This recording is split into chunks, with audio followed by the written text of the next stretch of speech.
is Rhiannon Bennet. My name is John Silversmith. I am the president of Heartland Spiritual Alliance.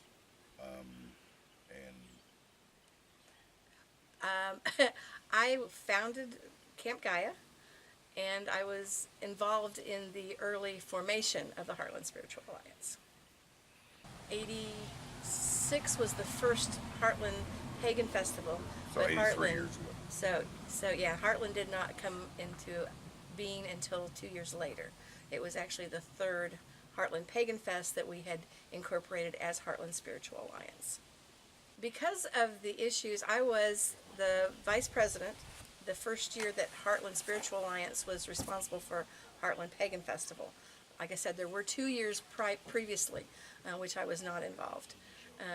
However, whenever we, at that point, we were going to a Campfire Girl Camp, and we had some problems with their board. They saw somebody who was trespassing on the property, saw a young man in a loincloth, and reported it, and they were upset about it. I was quite grateful that he had a loincloth on, because it could have been less. So because of the fact that their board was unhappy with that, we were asked not to come back to the Campfire Girl Camp, and we were there, I think, 3 years. And then we went to Camp Bartle, which was a Boy Scout camp, which was down south in Missouri, quite a ways, about 3 hours. We had an issue there as well, because the Boy Scouts found out that we were giving away condoms at the first aid cabin. When I went before the board after the fact, of course I dressed up very mundane, and we went in and they said that that was the issue, and I said, so you're telling me that the Boy Scouts is against safe sex? And he said, well, no, but you know, we're a young men's organization. I said, but we're not. You know, this was not given to children. There were no children there that were not with their families. However, we are pro safe sex. So that was why we couldn't go there. Well, at that point, we started looking for yet another place, and we had already started looking. A man that I was involved with at the time, named Chris Watkins, and I started looking for places that we could possibly purchase, rent and or possibly purchase. And we actually found this camp about a year before, maybe 2 years before. However, they were asking $350,000 for it. That was just like, oh, maybe not. It's 168 acres, and of course we had all the buildings, and so anyway, we started looking and we couldn't find anything. And that's about the time when the real estate guy that we had talked to about 2 years earlier came back and said, you know, they've reduced the camp. It's only $225,000. And being Scottish, if it's on sale, got to do it, right? So, but we had to have, they agreed to a contract for deed, and that's whenever Earth Rising was born. Earth Rising has always been separate from Heartland Spiritual Alliance.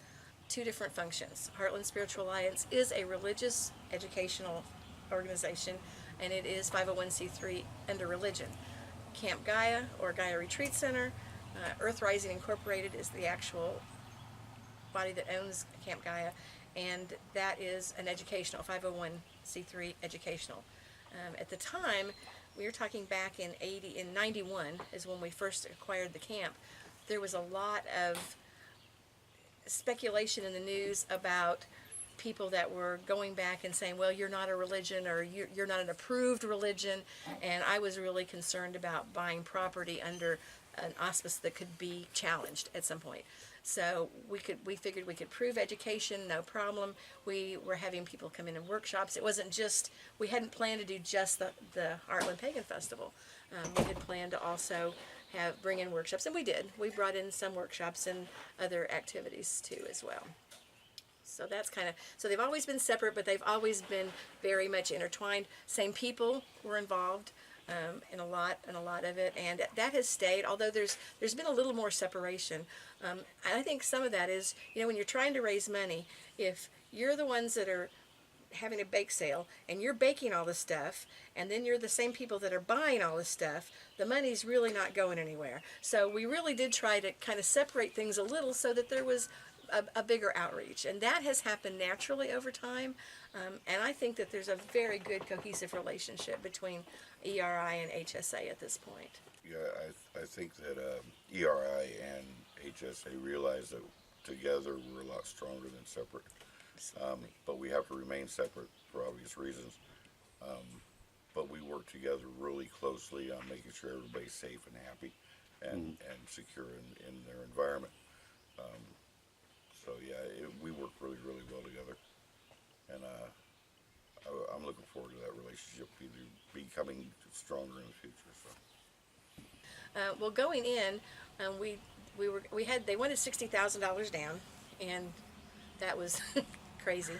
I had gotten a small inheritance from an aunt of $6,000, but we needed to raise $9,000. And you're talking, late 80s. It's very difficult to get pagans to invest, or I thought it was going to be.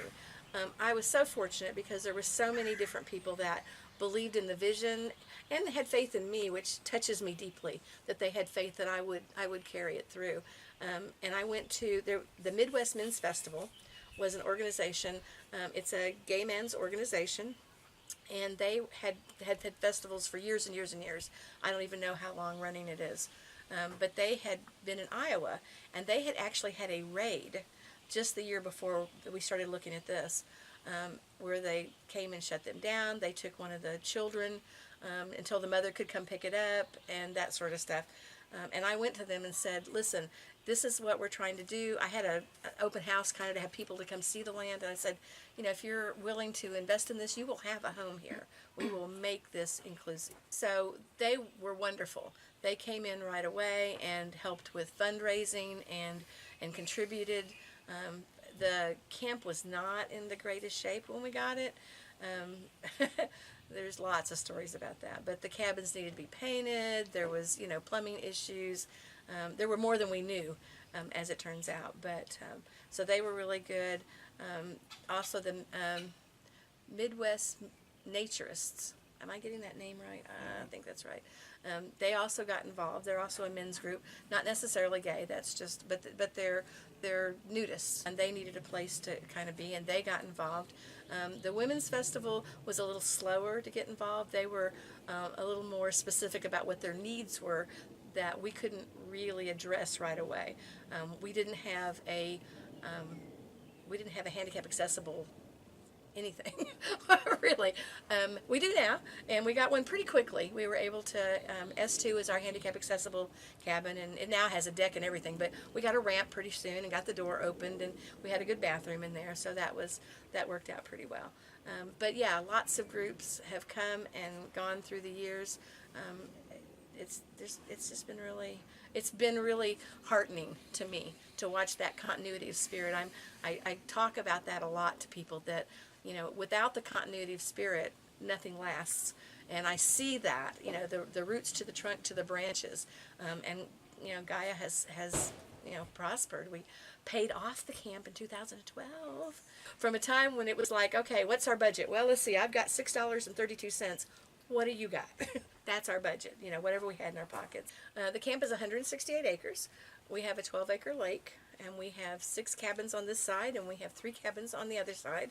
We have the main hall, the dining hall, and then we have the caretakers. Well, this was the camp office behind us, but two doors down. It was the camp office. The caretaker's cabin was across the street, and it also had a shed behind it that housed this, that, and the other. Unfortunately, we lost that. Thanksgiving, I'm not sure what year, 93. No, 94 we lost it. It burned.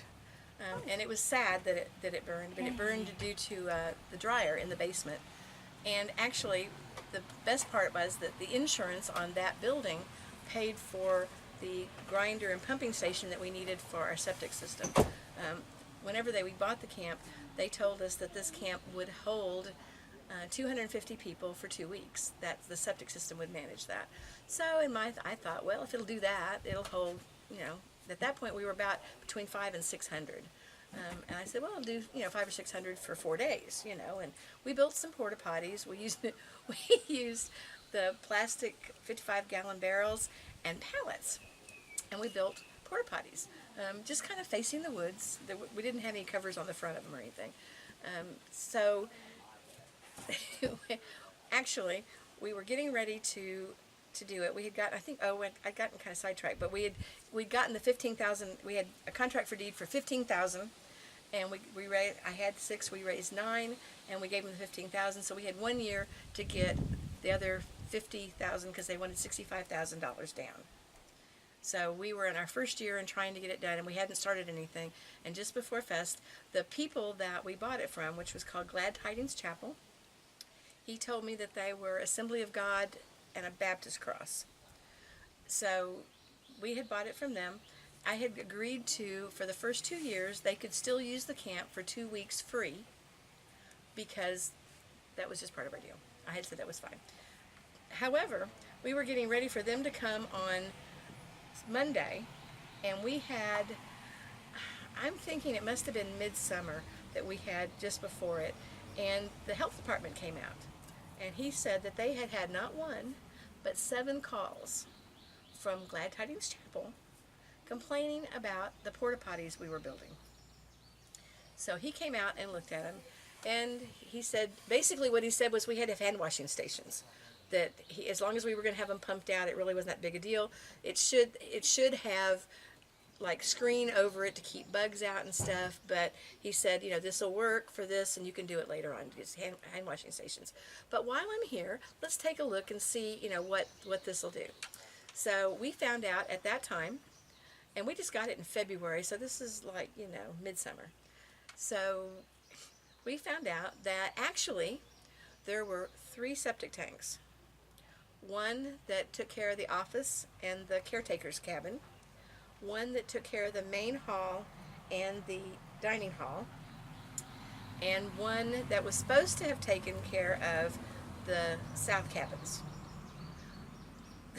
The pipes for the south cabins septic ran uphill and downhill and were broken and were open and didn't go anywhere. And these cabins, and all these cabins had a toilet and a shower in each one of them at that time.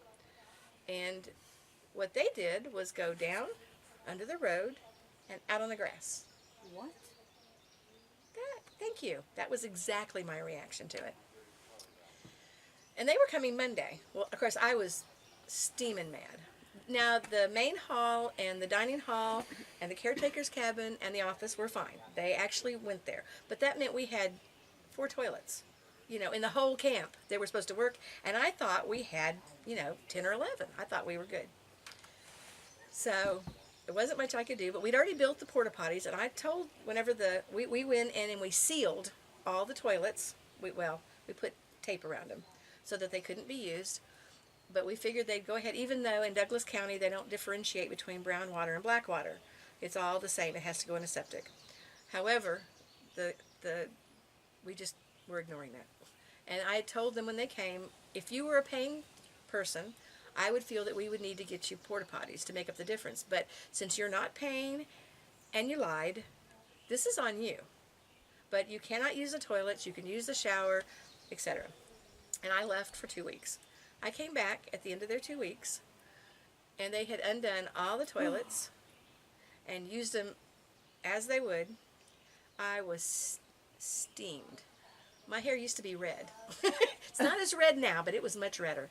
And I walked into the office and talked to the minister and told him, I said, what were you doing? He goes, well, this is, we've used the camp like this for years. It's never been a problem. It's like, you called the health department.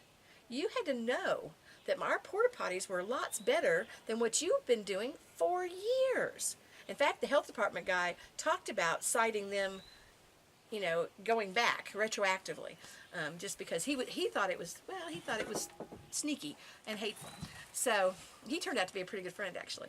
But he started giving me this a bit about, we've done this, and I said, well, that's all right. I said, tell you what, when you get to that gate, I want you to turn around and take one long last look, because if I have to turn tricks on Troost, you will never set foot on this property again. Troost is kind of rough area in Kansas City, and there used to be a lot of prostitutes there, and that's what I was talking about. Luckily, I didn't have to do. I was lucky. This camp has always been a camp. It was a nudist camp in the 50s.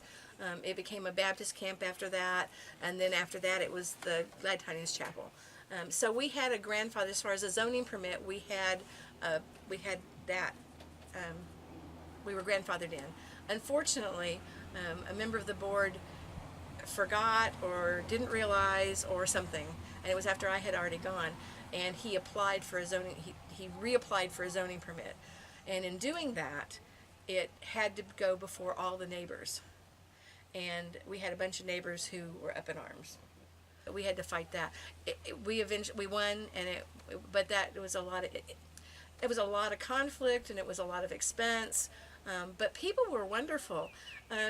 Talk about things you don't expect. I mean, there's horrible things you don't expect, but then there's the wonderful things that happen because of that. I think that it galvanized the community. For us, it got the word out, because there were people going, oh, wait a minute. Should it have happened? No. We were, if they had remembered that we were grandfathered, they wouldn't have done it. There was nothing malicious of intent at all. They thought they were doing the right thing. So, but it did open up kind of for bigger problems.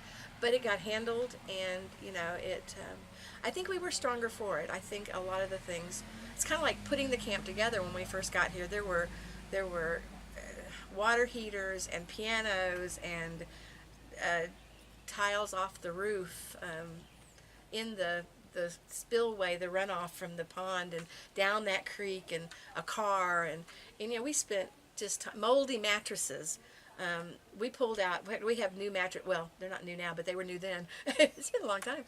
We have got new mattresses, and we were able to do that because people donated and helped with that. We got rid of the moldy ones, but there was some in the creek that had been there for a long time, so we had to burn all that up. And do not use gasoline when starting a fire. Well, it wasn't my idea. But we have males, even still, that like to blow up things. They just do. They like to start fires. No. It was so funny because one of the people that was helping, his wife had come out. She'd just had a baby. And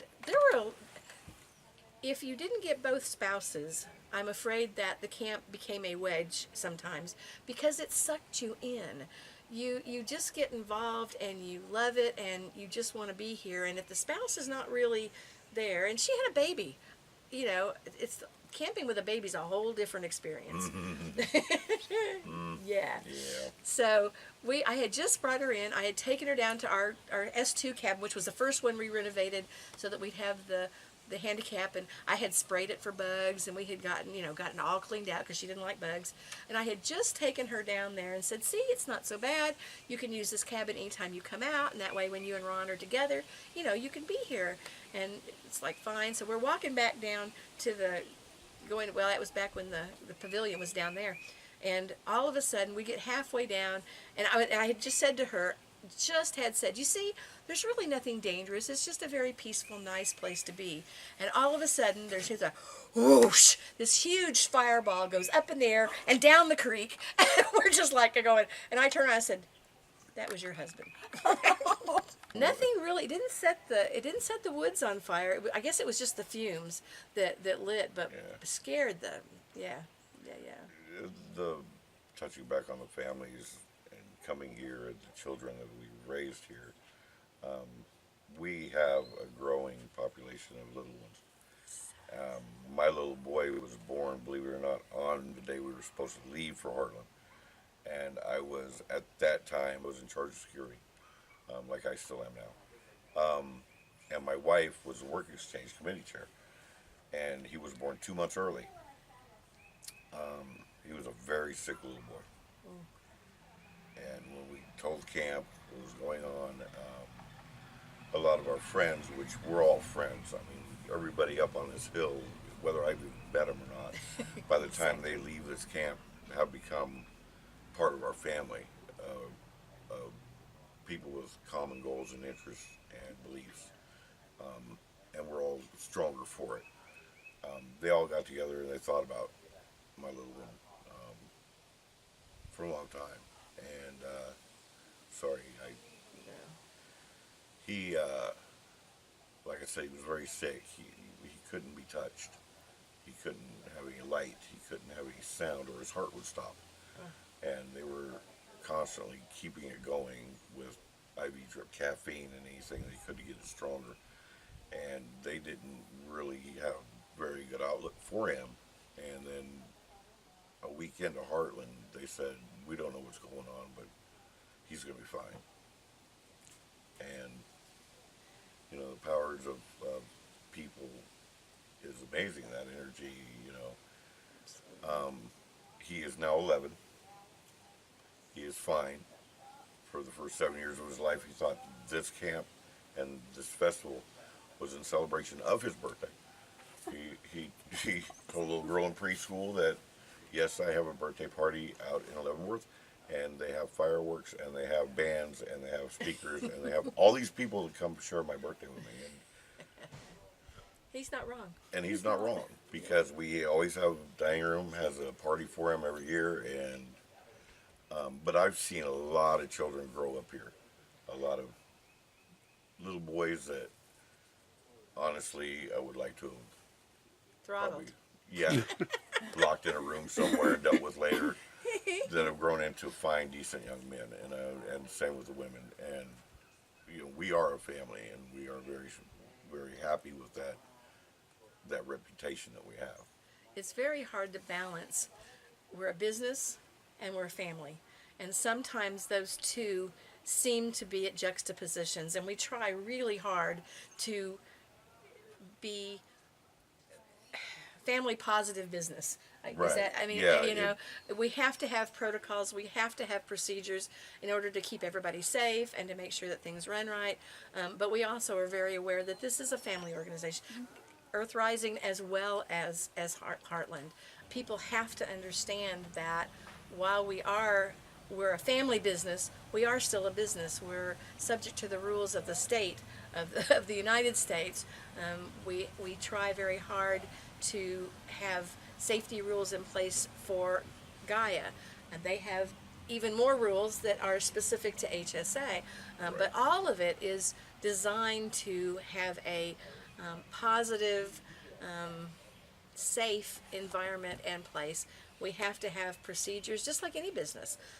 It's not all about the money. We have to have money to run this place. It takes a tremendous amount. Having it paid off was wonderful, but we're also going to have to replace the pumping station, which is now 20 years old. Even though it was wonderful when it happened, you know, things don't last forever. We constantly repaint the buildings. We put new roofs. We built a new pavilion. Our old pavilion was flattened by a microburst, but the insurance paid for the new pavilion. Not entirely, but you know, so there's been things that have happened, but we have run into problems, and I know that y'all have too. You can speak to that. Yeah. Yeah. We run into some problems. It's like any family. Okay, you're going to have disagreements. You're going to have things that work well and things that don't. And it's always a learning curve for us, because what worked really well last year may not necessarily work this year. Because as we do grow and as laws of local city government changes, we have to change with them. 3 years ago, we weren't doing sexual offender checks, background checks.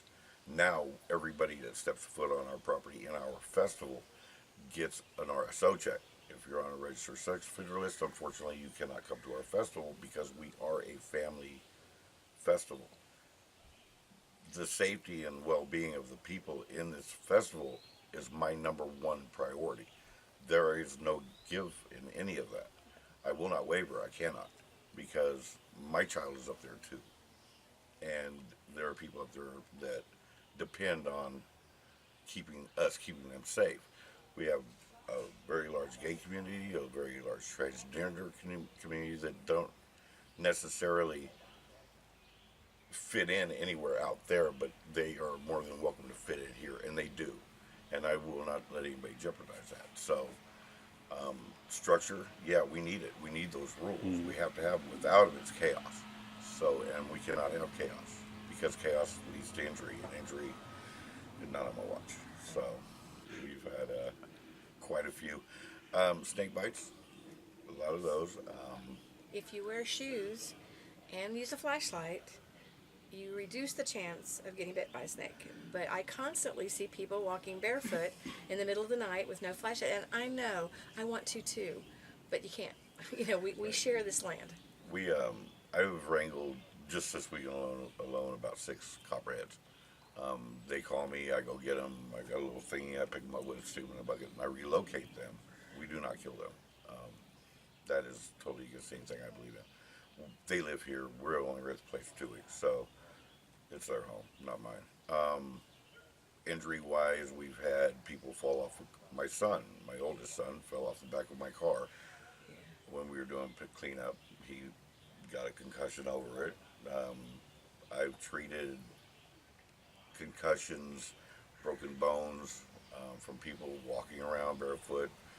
Maybe they've consumed a little bit more than they should have, and we've all done it. And they'll roll an ankle, and then we got to take them in. They got to get their ankle fixed. Major injuries, we've really never had much of anything. Other than the snake bites, which I think in 20 years that I've been here, we've probably had 3 that I know of, which is far less than it could be. But people are pretty much aware of snakes, and they kind of like to stay away from them. And the snakes want to stay away from you too. So it's just a lot of bad decisions lead to a lot of injuries, and so a lot of people aren't making those bad decisions as much as they used to. Back a long time ago, they were jumping fire. You know. I was just gonna say, in the early days, we had small fires, and we had the reason they're so big now is so they're too big for any unthinking person to jump, because we had people jumping fires and they would fall, hit and fall back into the fires. That happened more than once. I was in the med tent, like I'm always in the med tent, and my stories, I don't really drink a lot. I never really have. So when I'm out here, I've always worked, and I've always been in a medical tent, and I've always been in a security tent. So those are all night shifts. So it worked for me because I don't do the party thing. And we got a call that this guy has burned his feet. And so we ran over there, and not only did he burn his feet, but he burned his feet and all the way up the back of his legs, and, well, other regions, other areas. And he toasted his bits, and we got him to the hospital. But what he had done is he thought he could clear it, but it was like this high. And it was about 2, 3 feet off the ground, but it was also about 4 feet wide. And alcohol, the master of bad decisions. So it turned out to be okay. I mean, clearly he wasn't maimed for life, scarred for life, but it was a wake-up call for him. Because with that indulgence comes a certain level of bad decisions and immaturity, so to speak. But with the alcohol, it is legal on this property, so I can't monitor who drinks what because that's not my business. I'm not their parent. But as far as illegal drugs, okay, unfortunately, marijuana is still illegal in the state of Kansas. All drugs are illegal. Drugs are illegal in the state of Kansas.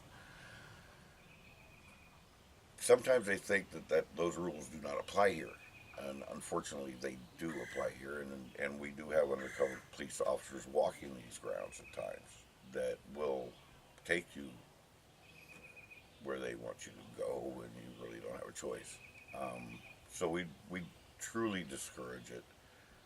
I know it's going to happen somewhere off in the woods, away from everybody else. There's nothing I can do about that because I can't be everywhere.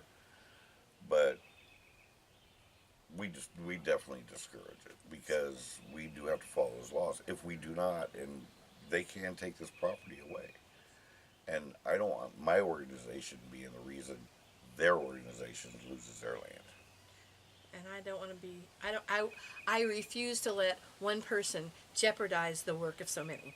To me, it's the height of selfishness to take that risk, and it's just not. it's not okay.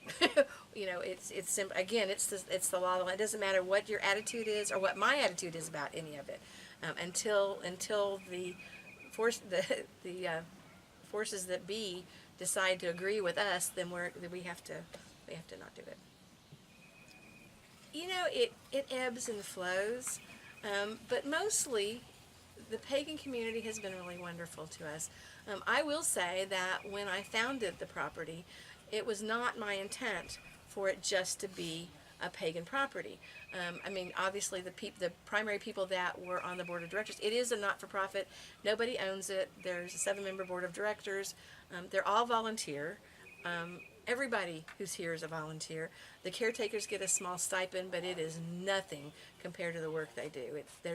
I do not consider them paid employees because they do 10 times more than they ever get. And that's only happened in the last maybe 10 years, that they've even gotten a stipend. Where was that? So people have been real supportive, and as I said, the early days people came out and they donated money so that we could get this land. We did not raise the $50,000 we needed to the first year, and there was a few of us that were sitting around saying, okay, if we mortgage our houses, how much can we pull together? And those people are dear to my heart as well. And as it turned out, there was a woman named Lori Goldman, and she had just gotten an inheritance. And she said, no, don't do that. I am going to buy the camp from them outright and give y'all a 10-year loan. I think we were paying 8%, so it wasn't free, but she loaned us money. We tried. A fellow who was involved at that time named Clarity and we dressed up as nice as we could, and we went to the banks with our proposal. We did business plan, everything, but we had no track record. I was a nurse, but we also had a house, so there was mortgage. We didn't really have anything for them to believe us.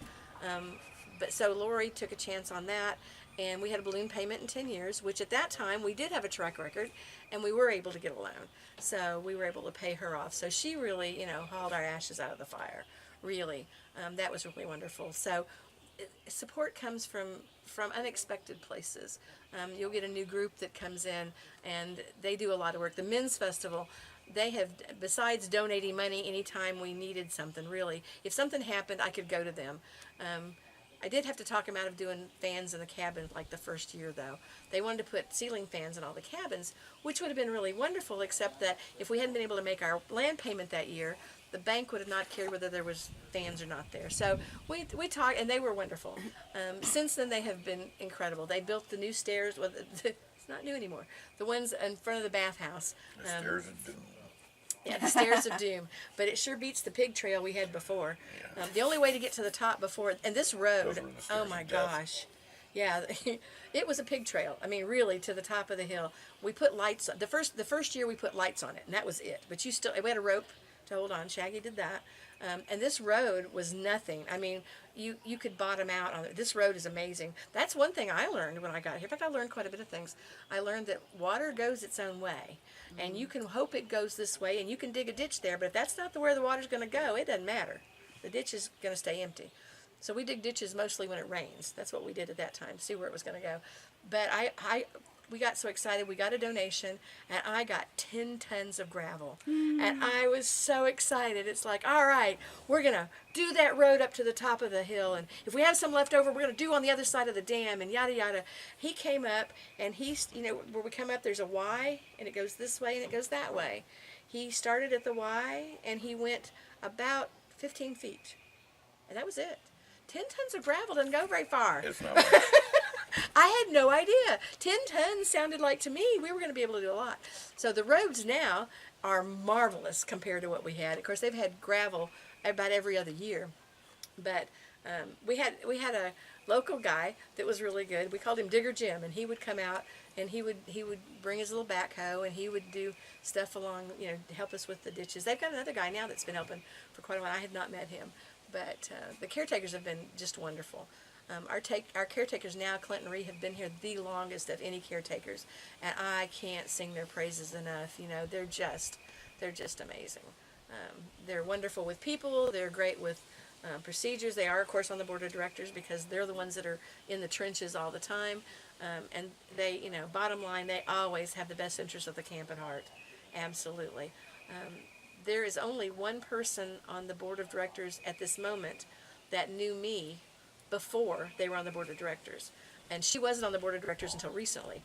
So it's been really heartening to me that I've been able to maintain such a close relationship with the board of directors. And that's it. Same with Heartland. I haven't been a member of Heartland I'm a member, but I'm not, I haven't been actively involved for a long time. But I didn't remember Dusty when I was here before. But once you meet Dusty, you gotta love Dusty. No, you don't. Yes. There's some people out there gonna argue that Well, one. he's kind of a hedgehog person. He's kind of prickly on the outside, but he's got this soft underbelly. Shh, maybe that shouldn't be on TV. Nah, it's fine. Somebody told me that my emotional support animal should be a honey badger because it's the only thing I could actually handle. Or a rattlesnake. No, too cold. Oh. They don't have any soft underbellies. You can't always please everybody, and we know that. And there have been times that some bad decisions have led into some evictions, so to speak, for one reason or another. And unfortunately, I hate to do that. It's the last thing I could possibly ever want to do is throw somebody out. But when you're that far outside of the law and that far in disagreement with obeying the law, then instead of jeopardizing the safety of people here, losing the land, it's time for you to go, and then I will escort you out. I had been stabbed up here by a woman who, for some reason or another, did not take her meds for a couple days, and then decided to drink a whole lot, and got real combative, and we had to escort her out, and unfortunately the police had to get involved to take her with them. So, just like I say, you just can't make everybody happy. So some people out there, I don't know, might not like me very much, but for the most part, everybody pretty much gets along with me. I'm not that. I act tough, but I'm really not. Don't tell anybody. He's got to keep up his Yeah, reputation. he can take that out.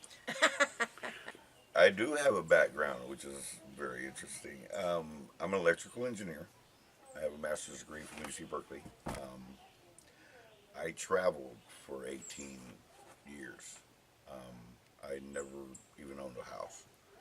I was from hotel room to hotel room, from city to city, state, country, and I actually ran 3 committees from Japan. Not all at the same time, but 3 different committees when I lived in Japan via email with my roommate here, who is now the chairperson for registration, and her husband, who is also on my security team. They were my roommates, so when I was in the United States, I'd surf on their couch. The last time I traveled, my son was 3, my little one, and then it just got too hard. I just missed him too much, and he missed me, and he needed that home. So I was in Australia for 8 years at that point in time, but I was flying home every 6 months, and that was just way too hard on a family. So I never planned on having one. It just kind of happened because, love does its thing. So I actually was vice president from there. No, I was still security and first aid from Australia. So I did a lot of emails, scheduling. You send an email, but you got to wait 12 hours to get a response. And if it's urgent, then you're like sitting there for half a day, just waiting for it to go ding. And yeah, so it was kind of rough back then, but it's not so bad now. I mean, now I still live 3 hours away and we own a farm, but my background was very interesting at that point in time because I just never was home. And yeah, we raise beef cows. They're all organic, no GMOs, no hormones, none of that. It's all just We worm them, raise them on grass, finish them on grass, and process. And then we sell them to our friends for like $3.50 a pound. So we raise all our own vegetables. We can all our stuff. We live right smack dab in one of the largest Amish communities in Missouri, which is kind of weird because we got to hide what we are from them. At the same point, look at them because they're a bunch of kitchen witches and don't know it, because they do a lot of herbal remedies and they make their own tinctures, and they say you can't plant until the moon is full because then you'll have a better harvest, and you can't actually slaughter a pig until the moon is waning because then the meat won't be as tough if we. And I'm just looking at them going, really? Tell me more. Because I don't, they don't have a clue, and we help each other. But I am in the process of possibly getting, well, not possibly, I will be getting beehives and building colonies, and my ultimate goal is to get at least 100 hives. Nice. Being in that Amish community, one thing that struck me odd is nobody raises honey, which is very strange to me why they wouldn't, because of all the natural flowers we have out there and all the gardens that are growing out there. You'd think they'd have some honey hives, but they don't. So I was going to raise a bunch. I'm also a mead brewer, so I was going to make my mead and sell my honey and hopefully retire up there, and that's all I want to do. So, yeah.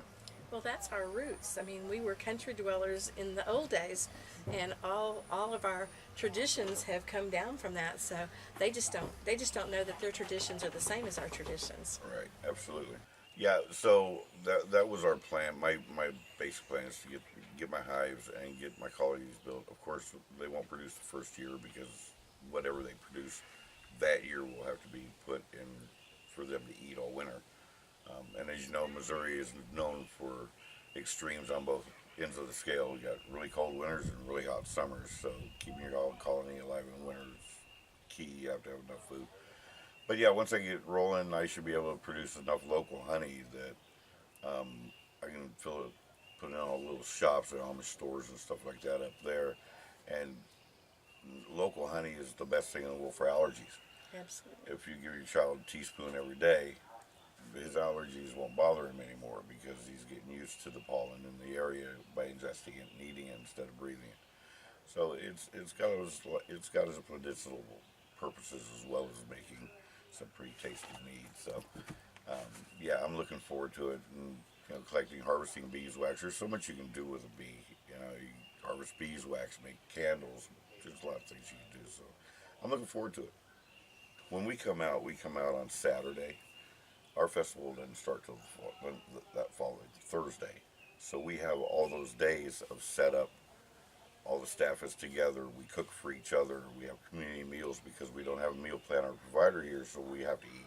So we all pull in all our food together, and we'll cook for each other, breakfast, lunch, dinner. And we get some ladies in the kitchen that can't do the physical thing, and they'll do all the cooking. And I had a conversation with, and I think it was Bootstrap Bill Turner, that what we wanted to see going forward, because we were watching our two little boys, who are very good friends. One is 9, one is 11, mine's 11. And he goes, where do you see them in 10 years? And I said, I see mine, doing what I'm doing.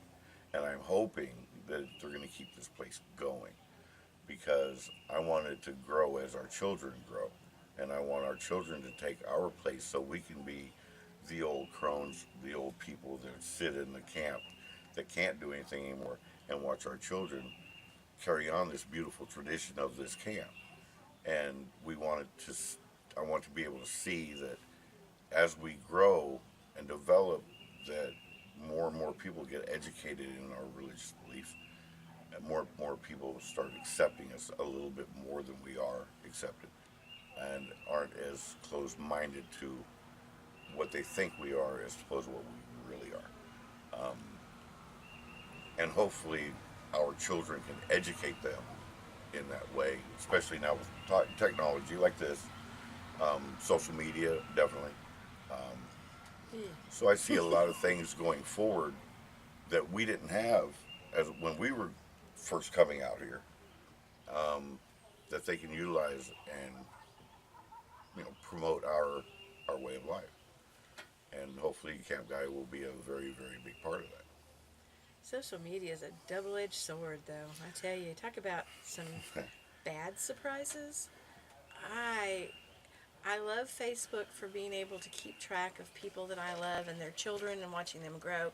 And I have had the privilege of, I have now done a child blessing on a child whose mother I hand fasted, the grandchild of a mother who I hand fasted and did their wickening and then did their child. So I've seen 4 generations here, which is just, I always leave here with my heart about 10 times bigger than it was when I got here, which is crucial to me. So I'm seeing some of this. Some of the ones that are now working with you are some of the young people that were children when I was first here. Some of the improvements to the land. I'd like to see a bathhouse up top. That would be really nice. When we first came, we didn't really go up top that much. The road was not good. The trail was not good. We did ritual up there, where the merchant circle is. That's where we did the main ritual. But most everything was down here. And now that the pavilion is gone down here and moved up there, we've really gone more that way. Plus, we're able to spread out a little more. More of the camp is usable. So a bathhouse up there would be nice. I really desperately want a house for our caretakers. God love them. Clint and Ree have lived in this little hovel, and it's 2 rooms and a toilet. I mean, we're talking nothing. And they have done this, all this. I'm just reading, as people said at one point we came under criticism because we were actually giving them some money. And it's like, they get free rent and utilities. It's like, yeah, but it's You nothing. gotta eat. It's a cracker box, and they work their tails off. And we have had caretakers, from the beginning, and some were wonderful and some were not so wonderful. The shower house is kind of one of those places where the plan was processed with one group of people, and then changes happened, and other people came in and they said, "Oh no, let's make it bigger. Let's add on another part to it." Well, that part's not attached, so it's coming off, and it's a big building, and it didn't come together the way it should have, and it's been a constant source of issue. Going forward. So I'm hoping that next one we do, we'll have the same group of people that start it and finish it, and it'll do better. People work together on and off, getting back to the unhappy things. Facebook is a problem. You can't work through issues on Facebook. If there's some people, because they don't know the process, we're talking about the importance of rules before. Earth Rising has protocols for way things are handled when structure is broken, when structure breaks down. Heartland has their rules, and just because one person may not know the process, may not be privy to that information because they don't need to know. We keep people's confidentiality. It's not really what happens at Gaia stays at Gaia, but we also don't broadcast it. It's not something, but the board of Heartland and the board of Gaia, I know these people deeply, and at the deepest place in their heart, the bottom line, common denominator, is that they want the absolute best for this camp and all the people that come here. And whenever there's an issue, instead of running to social media and blasting out this whole thing, this happened and this happened and this happened and they didn't do anything, you might not know what's being done. That doesn't mean nothing is being done. And I have begged, pleaded, and cried over, that's not how, you can't work through an issue by social media. You just can't. And they, you can't stifle people's thoughts. And it's like, I don't want to stifle them, but I want them to make informed posts. I don't don't go out there and blast anger when you don't have all the facts, you don't have all the information. And I am grateful every day of my life that I did not have Facebook when we were first starting this camp. That was not something I had to deal with. That's something that everybody else is having to deal with, and it drives me crazy. I hate it. I think it's a generational thing. I agree. There are two sides to every coin, and yes, as there is bad publicity that can be spewed on Facebook, there's also a lot of good that can be posted on Facebook. Absolutely. We get a lot of Heartland HPF gets a lot of good reviews on Facebook. We do. With maybe one or two people who didn't understand or didn't like the way something was handled. So I think the good always outweighs the bad. I hope so. I'm not convinced at this point, but And I'd like to think so. At least we get an opportunity to address the bad point. If we Absolutely. didn't have social media, we would never know he was feeling this way. Well, that's true. That way I can Fair at enough. least address it to him and explain to this person why this happened, and possibly, switch off into Messenger and do it on a private forum and try to explain to him, maybe educate him and find out, reach a resolution that will be beneficial for both. So that's why I think Facebook, as it has its little demons, is actually a useful tool for us when it comes to wanting to grow and needing to grow.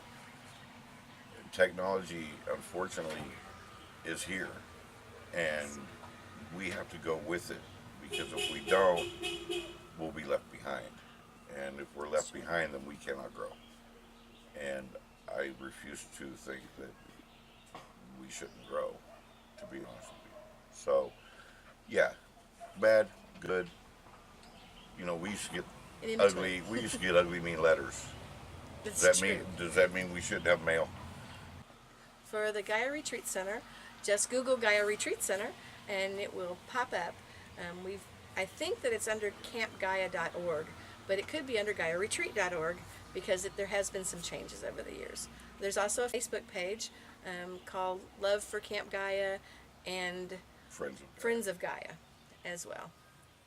For HSA and the Heartland Pagan Festival,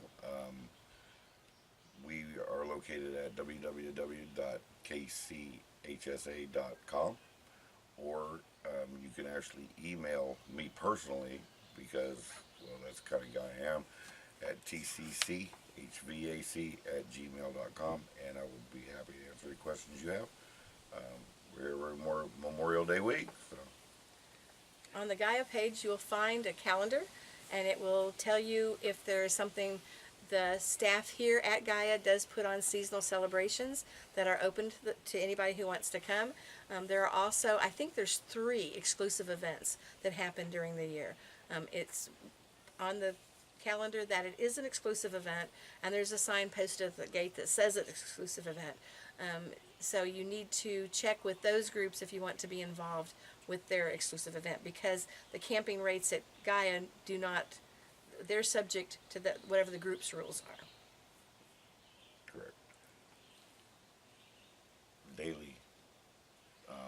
They can come out here daily. Oh, yeah. If there is not an event to go swimming, they can camp on the weekends. They can rent a cabin. They can enjoy themselves. And it doesn't have to be an event for them to come out Not here. at They all. can come out here and enjoy their day anytime they want. Even half a day swim, canoe. It's a wonderful family place. And it is clothing optional above the lower level, not right at the main hall, dining hall, and that sort of thing. So someone wouldn't get a big surprise. Thank you. Thank you. It's been lovely.